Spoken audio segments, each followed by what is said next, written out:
Hey everybody, Brian here. Just wanted to wish you all a happy new year. Hope everything's going well in the new year for you.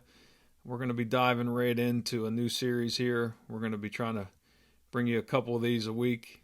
We're going to be covering everything from screening to food plots to habitat implements that you use on your property. But we're going to do it quick. I know you guys have a lot of things going on with your properties and with your hunting and with your families. So we're going to try to keep this series down to a couple of minutes just to cover some basics. So today I want to talk about screening. You've got several options.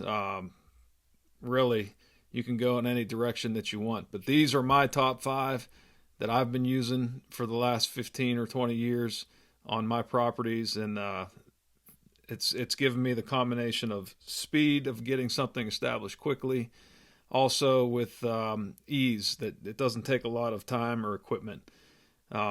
Just depends on how thorough you want to get. If you're going to broadcast some of these things or put them in a row planter or a no-till drill, totally up to you. But I think you'll enjoy these 5 quick tips for screening. So first one that I've had super success with is Egyptian wheat. It grows fast. It gets really tall, holds up well to the wintertime, at least through the hunting seasons anyway. I've been using that probably for the last 5+ years. It's available just about anywhere. It's still relatively inexpensive. The only downside to it is it benefits from some fertilizer, so you might have a little bit of input cost, but you can always follow it up with if you plant clover or beans or something like the Vitalized Spring Mix. Follow that up. It'll have plenty of nitrogen in there for the Egyptian wheat, but definitely look into that. Also, one that's kind of controversial is Miscanthus. If you're an all-natural, all-native, no non-native type habitat manager, you want to steer away from this. This stuff's not native. It hasn't been found to be invasive. To this point, it's been around for a long time, but there's no guarantee, so you'd have to take that chance. If you're not willing to risk it, Miscanthus might not be for you, but pretty easy to plant. It's a one-time investment and not as fast growing as the Egyptian wheat would be. A downside to the Egyptian wheat would be that you'd have to replant it every year. It's an annual plant, but the Miscanthus will come back every year and just get better and better and thicker, and you can even start to propagate your own rhizomes out of the root ball and keep expanding your screening into different places or make that screen even longer. So that's a consideration. Switchgrass also, you can broadcast it, frost seed it. Obviously they recommend, drilling is the best way to do that, but it can be done with minimal equipment.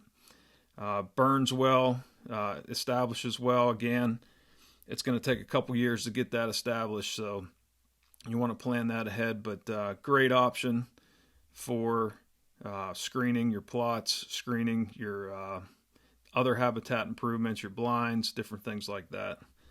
Number 4 would be Norway Spruce or your pine or conifer of choice. I've had good luck with Norway Spruce.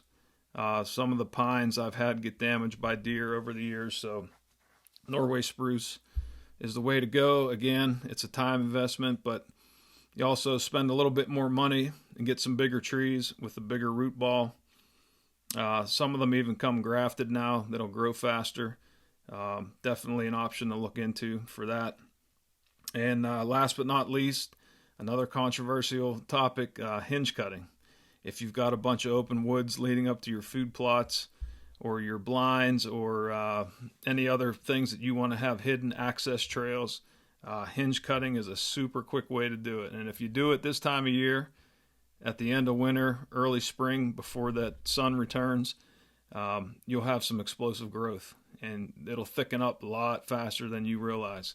So that's my 5 tips for screening. Hope it helps you out. If you have any questions, hit us up in the comments, and stay out there, guys. Keep making the habitat great for all this wildlife, and appreciate you guys tuning in.